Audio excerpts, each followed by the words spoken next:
floating minus dikit, kita udah ketar-ketir gitu kan. Paling bagus kita nentuin batas rugi, Mas. Karena kita tahu kapan harus berhenti. Dia belum bisa milah-milah kapan gua harus trading, kapan gua harus berhenti gitu. Jadi nggak usah incar profit yang gede banget dalam satu trade. Yang penting disiplin sama RR, maka profitnya bisa diakumulasi jadi ngegulung, jadi bukit juga itu.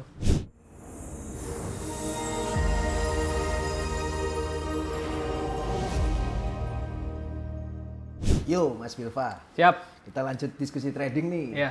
Lanjut lagi ya. Hal yang mau kita bahas kali ini seputar money management, Mas. Oke, Jadi kita coba bahas gimana biar profit trading kita nggak habis percuma nih, Mas Bilva. Kita yang udah lama di dunia trading ini kan pasti nih punya strategi yang udah bagus nih yang kita pakai untuk trading setiap harinya.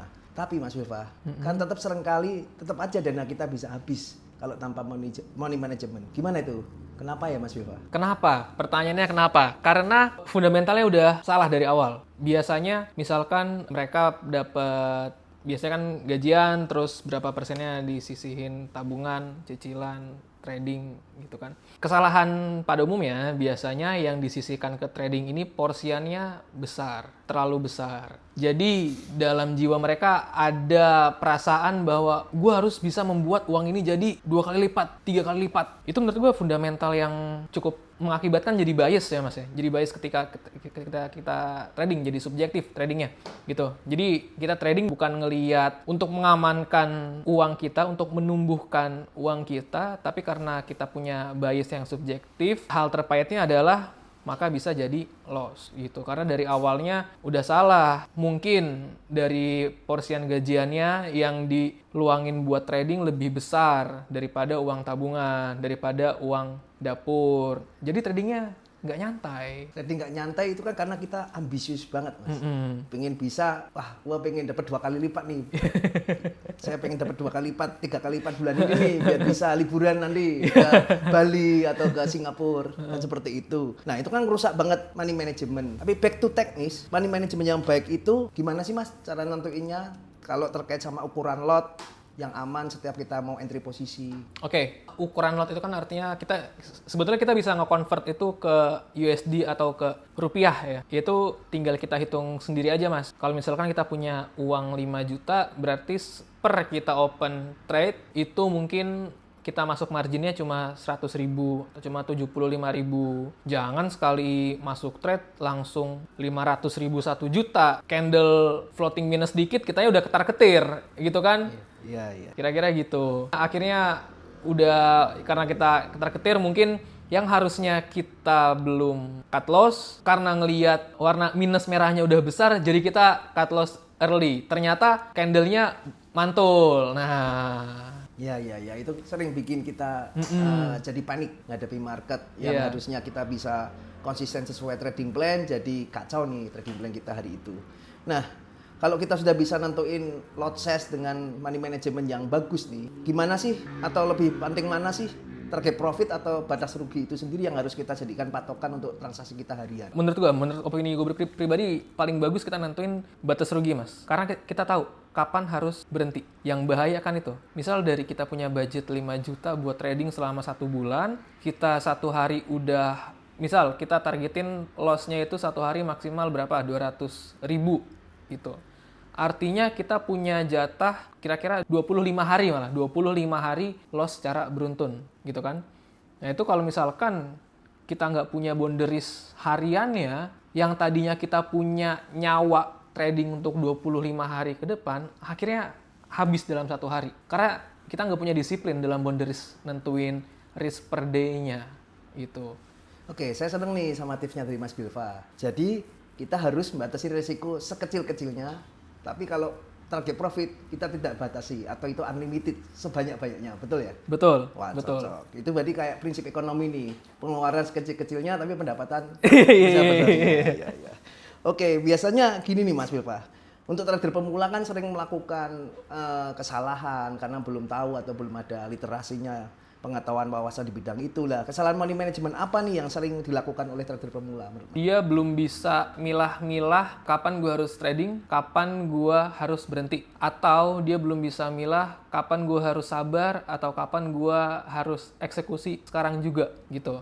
Hal itu ditentukan biasanya menjadi bias subjektifnya karena dirinya nggak tenang, ikut FOMO orang-orang gitu. Karena contohnya lah kayak kemarin kita baru ngelihat news FOMC, orang-orang lihat itu pasti dampak terhadap instrumen-instrumen kayak Bitcoin, XAU, aset-aset lainnya yang berhadapan sama USD. Tapi kan banyak dari mereka yang nggak tahu, Mas. Kenapa kalau FOMC aset ini bisa geraknya gila-gilaan? Padahal dampaknya sama si USD, bukan sama Bitcoin atau XAU-nya. Nah, mulai dari hal-hal fundamental ini yang harusnya mereka belajar lebih dulu gitu. Oke, jadi belajar fundamental juga harus diimbangi belajar teknikalnya juga ya Mas Yul? Harus. Ya minimal hal-hal fundamental kayak bagaimana cara uang bekerja, kenapa pair-pair ini dihadapkannya sama USD, kenapa bukan sama IDR, kenapa bukan sama SGD gitu kan. Ya karena kita tahu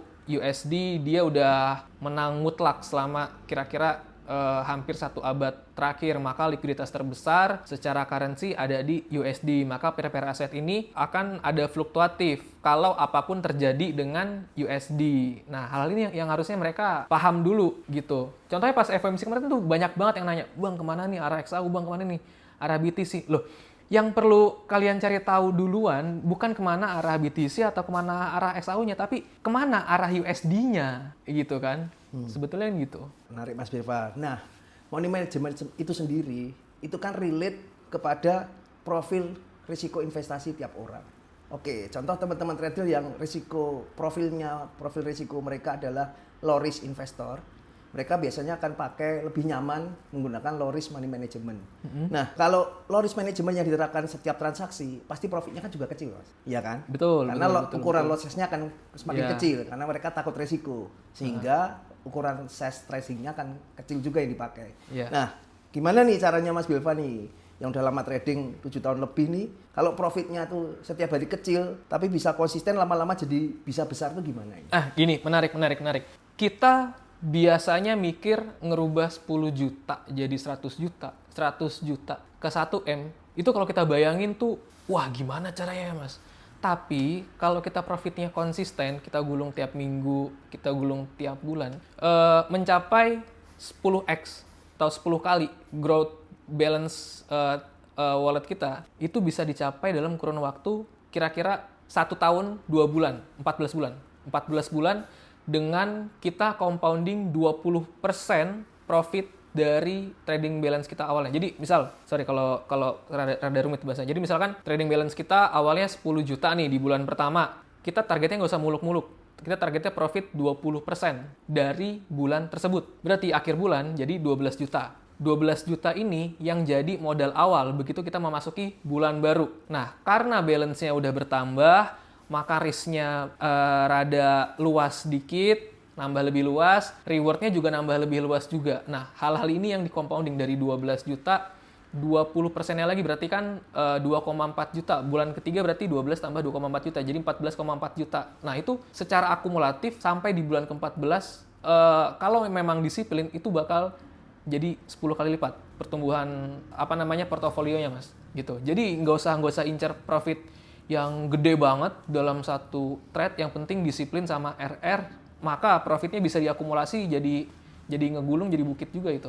Wah, menarik sekali Mas jawabannya. Nah, itu kan money management per akun. Kalau money management untuk strategi kita, pengembangan dana capital kita untuk ditransaksikan investasi di dunia market trading ini, itu kita, kalau menurut Mas Belva ya, lebih enak hanya fokus di satu akun atau kita punya beberapa akun, yang mana akun pertama untuk kita bisa tarik untuk tambahan pendapatan bulanan, yang kedua untuk di compounding seperti yang tadi Mas Belva jelaskan, yang ketiga untuk dana pendidikan anak atau seperti apa. Menurut Mas Belva lebih prefer mana nih? Oh, menarik. Menurut gua baiknya kita punya beberapa account ya. Kita punya beberapa account dalam artian misalkan dalam bulan ini modal trading awalnya 10 juta. Setiap profit yang udah ada, setiap profit yang udah kekumpul, itu langsung per minggu disettle lah, dipindahin, digeser profitnya ke account sebelah gitu. Jadi pada hari Senin kita ngelihat, oh iya gue mau mulai trading dengan balance sekian gitu. Jadi angka yang ada di kepala kita tuh konsisten. Dalam artian setiap kita mulai trading, initial balance-nya sama. Jadi nggak ngerubah trading plan, nggak ngerubah strategi. Nah, kalau pengalaman Mas Wilfa di dunia trading udah hampir 7 tahun sampai 2025 ini, ada nggak sih program yang ngebantu para trader pemula ini bisa dia dengan risiko yang kecil tapi bisa menghasilkan hasil trading yang lebih daripada dia trading hanya deposit ke akun trading seperti biasa. Program tuh maksudnya gimana ya? Ya, Program macam-macam. Seperti mungkin kita mengenal ada di luar negeri itu ada fund program atau seperti program leverage capital kita itu dengan risiko yang sama, risiko yang sekecil-kecilnya, tapi kalau menghasilkan dengan kemampuan kita trading yang sama persis kita aplikasikan, tapi hasilnya lebih besar, ada nggak sih? Ya. Jadi ya ini bisa gua korelasiin ke arah dari gaji bulanan tiap orang. Asumsikanlah gaji bulanannya 10 juta gitu kan biasanya orang-orang.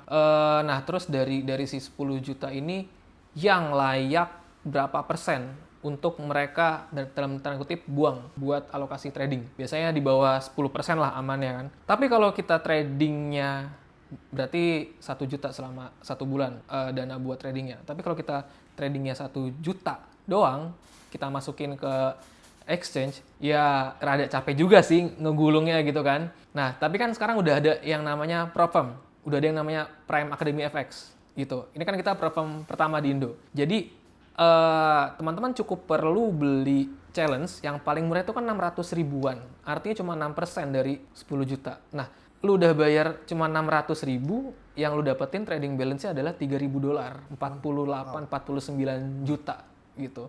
Nah, dari sini kan profit 1%, 3% pun kerasa. Daripada 1 jutanya langsung kita masukin ke exchange atau kita langsung masukin ke broker gitu kan. Itu langkah yang lebih bijak dalam trading. Berhubung masih pemula atau bahkan yang udah pro, itu bisa jadi siasat untuk mereka meminimalisir resiko dalam uang kehidupan aslinya. Nah, menarik lagi kembali ke prinsip ekonomi ya.